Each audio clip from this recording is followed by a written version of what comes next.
Easter is the Super Bowl of the church. Easter is a big deal. I know some churches kind of downplay it. You don't have to do much because there's going to be a lot of people show up and it's going to be awesome and blah, blah, blah. I get it. But there are people that will attend church once a year. Maybe twice. We might get them back at Christmas. That's why they call them Creasters, Christmas and Easter. Some of y'all catch that later. But listen, I always say, I don't care why they come, but while they're here.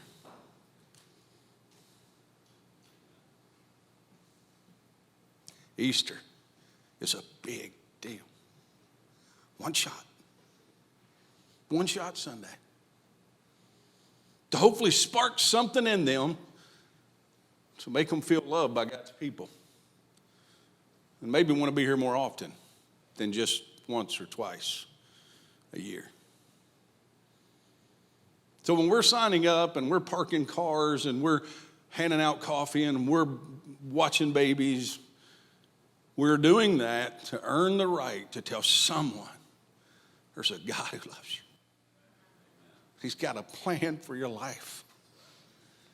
And for many of them, it's a one-shot deal. Well, Pastor, you're pretty intense today. Yes, I am. And for the next 2 weeks, I'll guarantee you all hell will break loose against me. Already has. Already started. You know why? Because Satan don't want me to make it a big deal. Just do your thing, count the numbers, pass out the eggs. Nobody gets changed, and everything will be all right. That's how he wants it to happen. I'm going to declare today, I'm going to ask you over the next 2 weeks to spend some time fasting and praying for Easter service. Pastor, what do you mean fast? Do without food? You kidding me? You know, the quickest way to get God's attention is give up something that none of us like to give up. Now, if you never eat breakfast, you cannot fast breakfast. It's what Marisa used to pull. Well, I fasted breakfast every day. You ain't ate breakfast in 35 years. I mean, she eats breakfast, but it's at like noon. Like, hello, that don't count. I'm talking about giving up something. And I'm not talking about Lent. I'm not talking about any of that stuff. I'm talking about giving up some food, some meals to say, God, I'm serious about my friends and family coming to know you. How bad do you want your unsaved loved ones, your unsaved friends to know Jesus?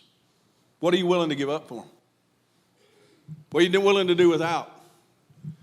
How much are you willing to sacrifice, to pray, to prepare that this place will be so anointed that they can't get out without saying yes to Jesus? Well, wouldn't that be a great Easter? Anybody can build a crowd. I think. Well, maybe not anybody. But we can. We've done it. We've proven it. I don't want a crowd. I do. But I want a crowd that goes home changed. I'm going to be preaching about direction on Easter. Company's coming, and they need direction. When has America had more chaos than we have right now? It's crazy. I don't care who you talk to. Everybody's saying it's crazy. The liberals, the conservatives, and everything in between. It's going, man, this is crazy. But nobody's moving. Only God can move us. I started in the book of Judges today, and I'm reading this new Bible thing that Bryden showed me, and before every chapter, they do this cartoonish thing, and they kind of tell you what's coming in the chapter. And in Judges, and again, because they did the overview, it made a lot of sense that in God's in old time with children of Israel, it was like they served God, God blessed them. When they got blessed, they started looking around and started following other gods like the nations around them, and they got cursed. And then they repented, And God blessed them again. And they just went in a cycle like that all the time. Read it. But when they put it in that cartoon way, in the way he wrote it out, I was like, man, that's just like us. How many of you know God's trying to get our attention? He's trying to get us to turn back to him. We got too many gods in the United States of America. And we're not allowed to offend anyone by saying there's only one God. If you don't believe it, you better be paying attention. We've got to know Easter's a big deal. It's March 31st. It's 2 weeks from today. And I want the Bridge Church to take it very seriously with prayer, with fasting, and with preparation. When we clean these windows and we vacuum these floors, we're going to do it with an unction that says that all men might be saved. We're going to mow that grass and make it look pretty. We're going to spruce up them flower beds so all people can come to know Jesus. I'm going to pray. I'm going to fast. I'm going to give. I'm going to serve so somebody can know Jesus.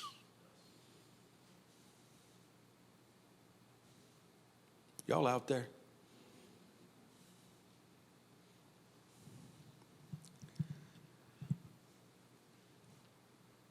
How many of you feel like God has something big for you to do for him? Now, don't raise your hand. I'm not talking about that.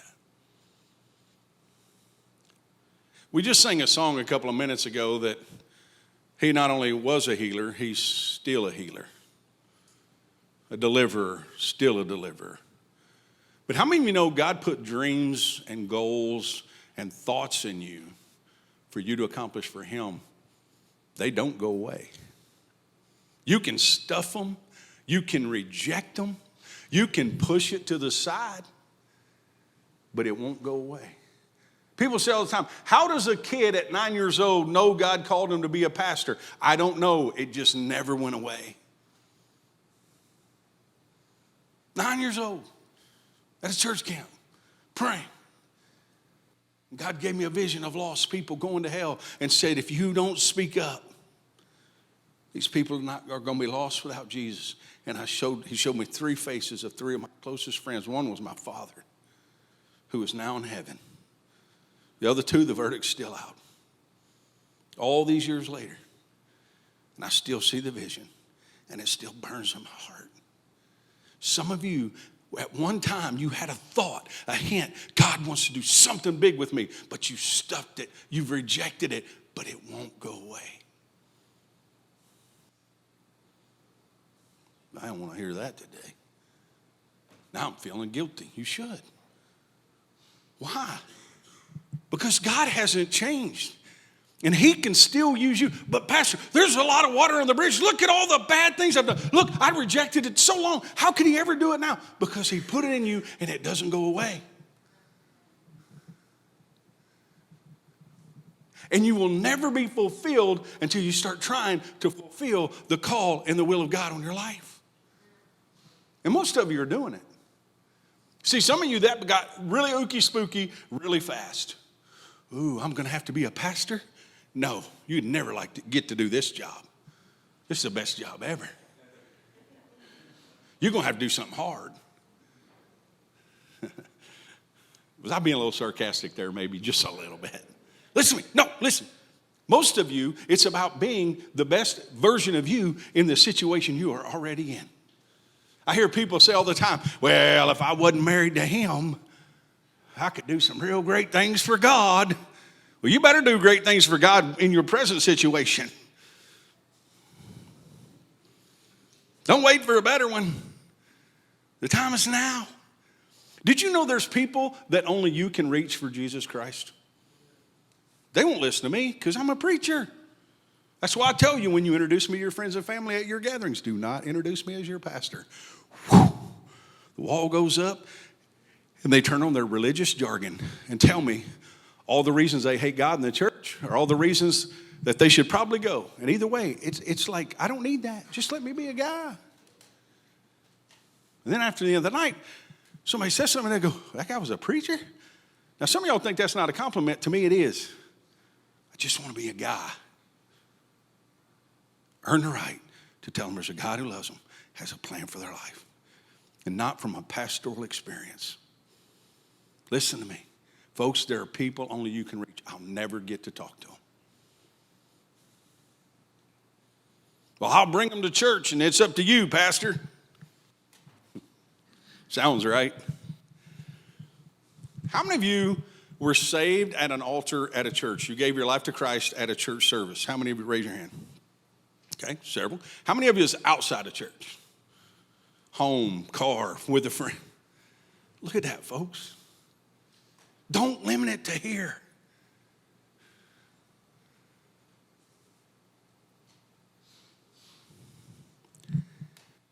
Matthew 20:28 says, just as the Son of Man did not come to be served, but to serve and to give his life as a ransom for many. Too many church folks are looking to be served and not to serve. That's a harsh statement from a pastor who loves his congregation. We got a lot of great servants here. We do. And you know who always feels guilty when the pastor preaches this message? The people who are already serving. Just true. And somehow the people that think I'm not talking to them have gifts and talents and abilities that we need so badly to fill the puzzle and the holes of ministry that are not being done because you're sitting there on your laurels. We say down south, on your hind end, on your booty, I don't care what you call it, it's back there. And the more you sit on it and the less you do for Jesus, you become a person that's looking to be served and not to serve. And when we give our life up for others, folks, it's the most rewarding thing you will ever do. I prayed every day over my kids, one prayer. God, help them to love you and serve others every day of their life. In Jesus' name. One prayer.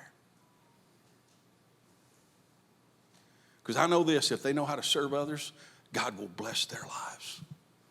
They'll keep him first and serve him first. That's why I prayed that first. But you also got to serve others. They complement each other. We need to be more like Jesus. What is your serve? What is it that God's gifted you that you can use to bless others? Case in point. Shane back there. Right there. Right there on the throne. Shane. In a couple of weeks, you're going to be trying to build some panels to make this a little better sound in here. It entails putting some 2x4s together with screws probably, building frames and covering it with some fabric and using a staple gun and make it look pretty but help with the sound. And then they put some stuff inside of it, whatever. Some of you guys feel like you have no talent for God. You would never speak in front of a congregation, but I just turned you on because you got a screw gun and you know how to build frames.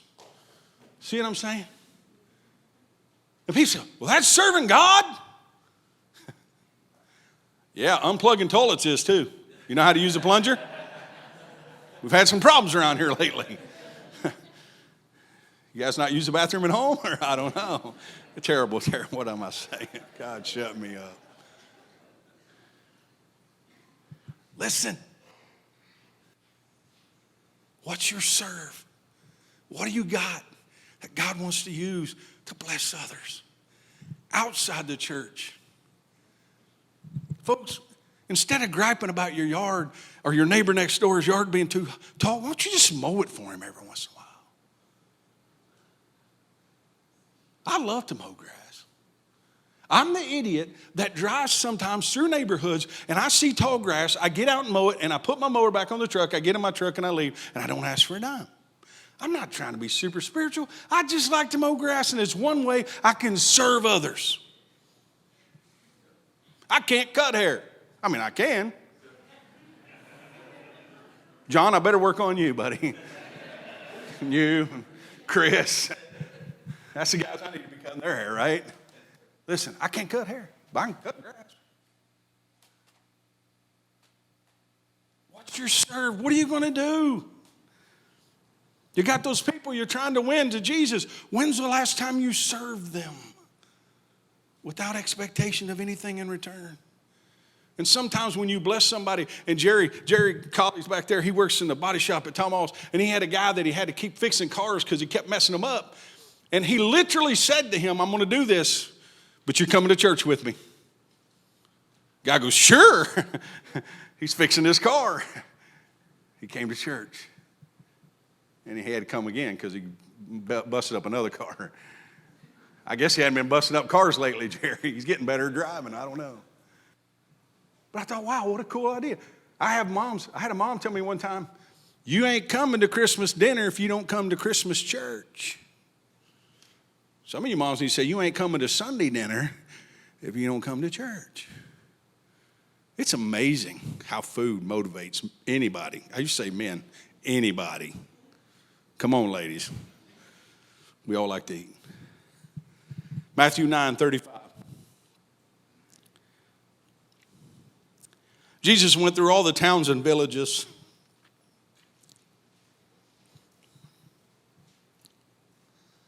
I wonder what Jesus would see if he walked around Lima.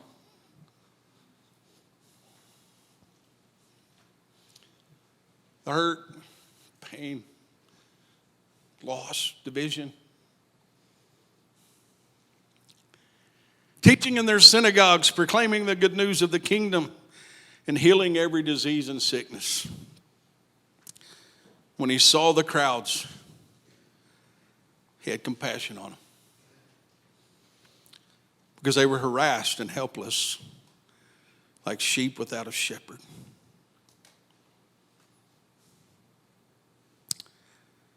How many harassed and helpless people do we know that really need the compassion of Jesus Christ?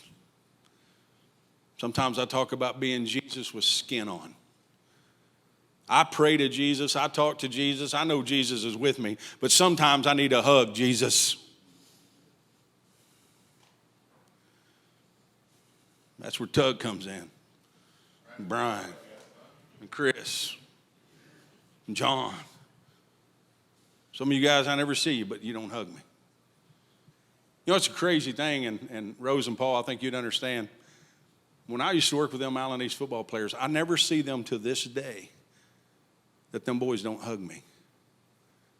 Big, tough, cool football players, and yet they hug their old team pastor. I was at Tom Hall's when I was selling cars one day, and I had 3 different football players come, and they all hugged me, and one guy goes, man, are you gay or something? I said, what are you talking about? He goes, every guy out there hugs you. I said, well, they're former football players. He goes, well, what's that got to do with anything? I said, they love me. And they hug me. And they're not afraid to express it. Folks, I'm telling you, a hug in this crazy, chaotic world goes a long way these days. You ladies need to be hugging on each other, and us men need to be hugging on each other and not be afraid to say, I love you, brother. Because we need that. There ain't a person in here who don't need to be encouraged. If you say you don't, you're lying. Or dead. Because we need it. We need to know somebody cares. Because sometimes life can be lonely. I don't care how married you are and how much they love you. The person you're married to cannot fill the void that only God can fill. You understand that, right? We teach in our premarital class, you will never be whole with someone else until you're whole on your own. They only compliment us, not complete us. It's good preaching. Then he said to his disciples, the harvest is plentiful, but the workers are few. Ask the Lord of the harvest, therefore, to send out workers into his harvest field. If only we could see a vision of hell. I love all the books that have been written about heaven, and people have died and went there and come back and told us all about it, and that's great. And it should motivate us to get there. I want somebody to write a book on hell. Make everybody in the church read it. So we get a little more serious about making sure people don't go there. Because if there's a heaven to gain, there's a hell to shun. I was taught that my whole life. Preached every service almost. There's a heaven to gain and a hell to shun. Folks, I don't know that we're shunning hell anymore for people. We're not telling them what it's really like. Yeah, I'm going to party it up down there with my buds. You picked the wrong place. if you want to party? Are we thinking about that when we're watching people just so lost? Does it move us with compassion? Or are we like so many religious folks that go around and go, what's wrong with them?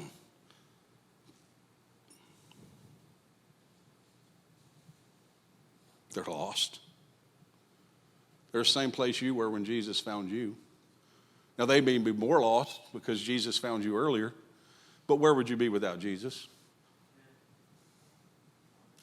Lost. Did we forget where we came from? Did we forget where he found us? One of my buddies, I'll never forget, he was preaching and a lady said, but you don't understand. I don't know how they feel because I've been saved since I was born almost. And some of you are. But you know, that's the greatest testimony. You found Jesus at an early age and you still got him. And other people think, well, they got a great testimony. They were out in the world and they were a drug addict and God delivered them. Oh, I wish I had a testimony. No, don't wish that on anybody.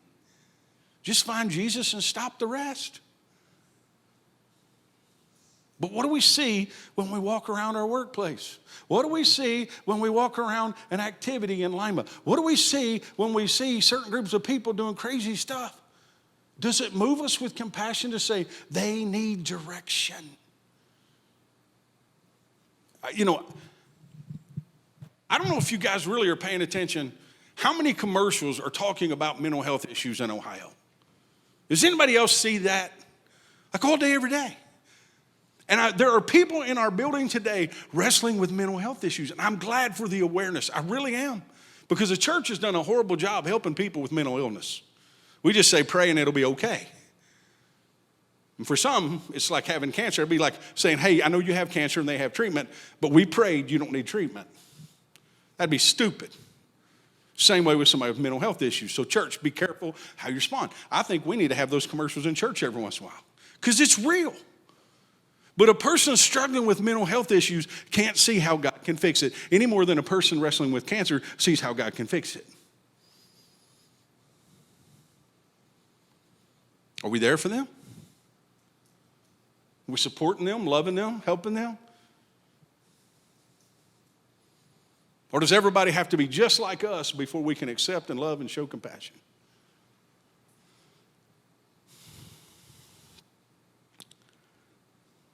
Pat Pritchard, you have worked with some scoundrels over the years as a football coach and a teacher. And I bet you never thought of them really as scoundrels. Maybe a couple, but your son doesn't really count. But they're kids, they're tough to love sometimes, right? As a teacher, coach. But does it stop you? Because see, some of us may have been that kid one day, and thank God a coach didn't give up on me.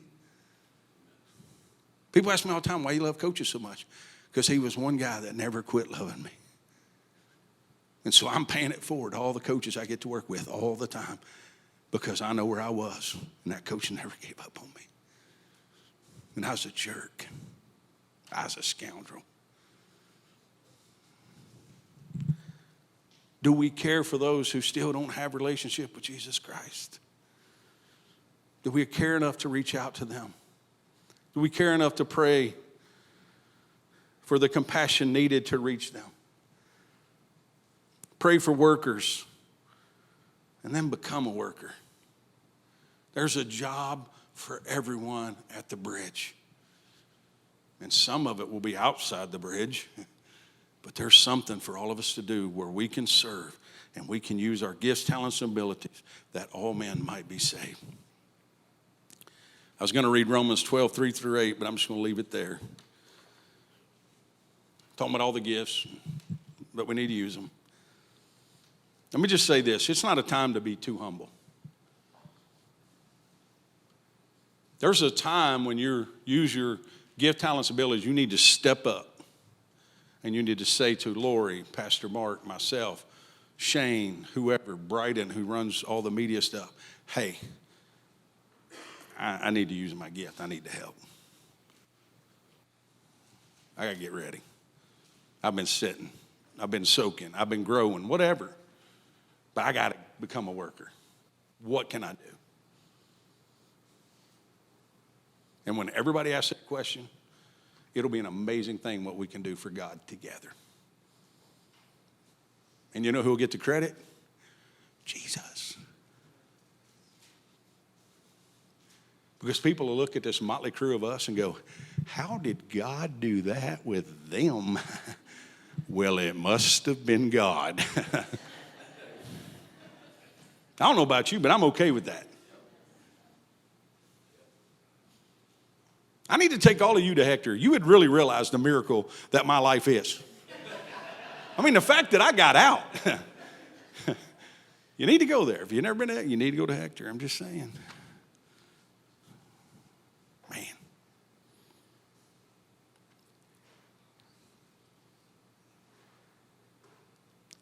Why is it such a big deal? I learned several years ago from a pastor at the time that was at Lima Community that doing research through however they do this stuff, I don't know. But he proved to us that every Sunday there are 90,000 people in Allen County that never go to church. 90,000. And ever since I've heard that, I said, God, I want a chance to earn the right to tell those 90,000 people about you. And I'm not giving up yet.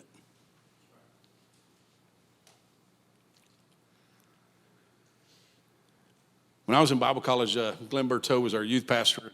We used to have this prayer board, and on one side he called it the people that were most unsavable. It's not a good term today, okay, by the way. Don't use that term. And on the other side, it was the victory side. So if you had a most unsavable friend, he would have you at the first of the year, you'd write their name down during prayer and fasting. And then hang it on the board. And then if through that year, your friend came and gave their life to Jesus, you got to go up during the service and take their name and put it on the victory side. And it's pretty cool. It was a great illustration. I used to have a victory board until I realized it's probably not the best thing to say, hey, you were my most unsavable friend and now you know Jesus. And even saying sinner, people don't like that label. Okay? So, but in our minds, we need to have a list of those people that seemingly are very hard to reach for Jesus. Some of you were that person for someone. Is your mama praying or somebody? But you may have been that person for someone. I know I was. But look what God can do. Who do you need to be praying for that needs Jesus? For the next 2 weeks. And then, lo and behold, at some point you're going to have to ask them to come. Well, they always say no. Then ask someone else. But don't forget to ask them too. Because you never know that one year when something clicks and says, you know what? I really need to go with them to church. Now, I'm going to give you a little word of wisdom. There's not going to be a lot of seats available in this building on Easter. It's going to be like packed. You realize that, right? We've had as many as 500 people on an Easter. We had over 300 last year. If 300 people show up, a whole bunch of you are going to be standing back there wishing you could tell what I'm talking about. No, we'll have speakers up and all that. We'll be ready. But I hope you'll give your seats to the guests. Now, don't just hang out there and eat donuts and not pay attention. I see some of you already. Oh, I finally get to do what I've always wanted to do. I'm talking about still being engaged. Because then the service, I'm believing this Easter, people are going to walk to the front of this building and say, Randy, you're talking to me. I need some direction. I need God. And then we're going to join around and we're going to pray. And for some of you, some of your prayers are going to be answered. So for the next 2 weeks, I'm asking you, if I could beg you, I would. God, give me compassion for the lost. God, tell me who to invite. God, give me a way to do a random act of kindness for them so I can invite them and guilt them to come to church. I told you, I don't care how you get them here or why they're here, but while they're here, we're going to give them Jesus.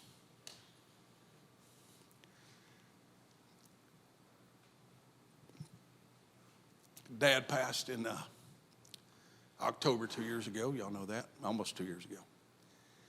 And still going through some of his stuff. And John and Auburn had bought his side-by-side. And Lanson, being nosy little 7-year-old, digging through some of the boxes on it and little drawers, whatever, and he found a compass from my dad. And Marisa had brought it home, and she said, this was your dad's. And immediately God said, you use that compass on Easter. Because what a lot of people don't understand about knowing Jesus, they've heard all the religious jargon of do's and don'ts. It's really not about that. You know what it is? It's setting your compass on Jesus and get on the path. It's not about the list. It's about the direction. And that's what we're going to talk about. We're going to make it as simple as we can. So I'm just giving you a snippet of what's coming so you know how to pray. That God will give me wisdom how to use that message for that day for somebody to find Jesus. And hopefully it'll be some of those that are on your prayer list.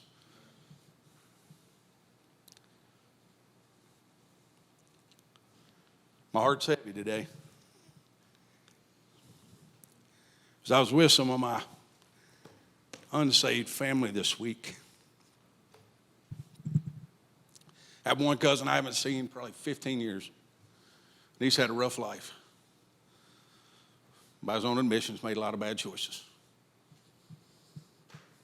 And I told my mom, I said, I don't care what it takes. I'm going to go see him before I go back to Ohio. And she said, well, he works as a technician at XYZ dealership. So I run over there. Guy goes, no, he quit 2 months ago. I'm like, ugh. He said, but he's working down the street. Oh. I went into the shop, and of course, or the office part, and the guy says, yeah, he's out here in this back barn changing oil. So, all right, so we go walking back there. Should have drove back there. It was a long ways. And I walked through the door, and he was up under a car, you know, doing what you do when you're changing oil. And the boss said, hey, you got a buddy here to see you? And he turned around and he froze. Tears started running his face. He said, I cannot believe you're here. He said, you have no idea. Guys, I just showed up. I didn't do a thing. I didn't even said, hey, do you remember me? Because I wasn't sure we would. We both look a lot different. And he grabbed me, grease and all. I was like, oh, I like this shirt. I hope he didn't get nothing on me. No, I didn't. I did. Well, maybe I did, but he just held me. Tears. You know, that's where we get sometimes. You just got to go find them. I just had him. I needed him to know, I love you, man. I know I don't see you, but my love for you ain't changed. And we got to stay in touch. And we exchanged texts and our numbers, and we've been texting ever since. And he shared some things, and I thought, man, all it took was Randy to get out of his normal routine and go find his cousin just because. I can't explain it. But God wants you to do that.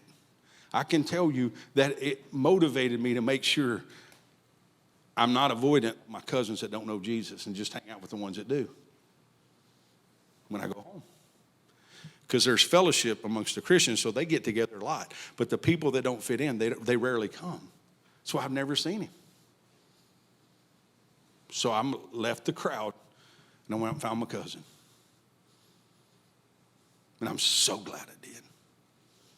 Because I felt good that it made his day, because it sure made my day to make his day.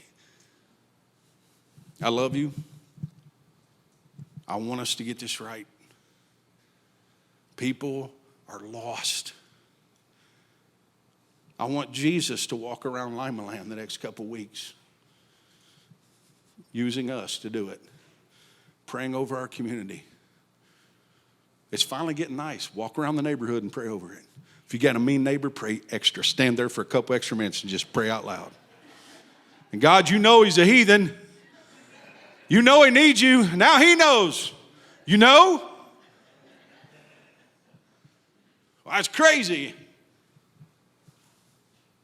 Remember a kid went to camp one summer and got motivated. He wanted to reach his whole school for Jesus. He went home and he said, Dad, I need a piece of your picket fence. He goes, you need what? He goes, Dad, I need a piece of your picket fence. He goes, you ain't getting my fence. What do you need? So he told him what he wanted to do. He said, okay, we're going to go buy you a picket fence, but you can't have mine. The kid painted it white. It was about 4 foot. And he put a big string of rope around it. And on one side, he painted God's side. And the other side, he painted the devil's side. And he walked around school.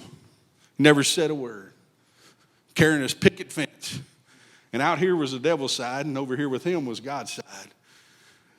After about 2 days, the teacher said it was so disruptive, everybody was on one side of the hallway because nobody wanted to be on the devil's side. He told his youth pastor, he said, we're having a rally at the church Saturday night, and all these kids are going to come, and we're going to tell them how to get on God's side. And over 400 high school students gave their life to Jesus in one night because a kid walked around with a stupid picket fence saying God's side or the devil's side. So is it crazy as praying over your mean neighbor? Yep. Some of you are radical. You're churchy here, but you're radical. Go be radical for Jesus. You're bold. You're not afraid of nothing. Use that for Jesus. Please. I want to hear your story. You'll be up here next week preaching. I'll be out there learning from you. Everybody just said, okay, shut down. I'm done.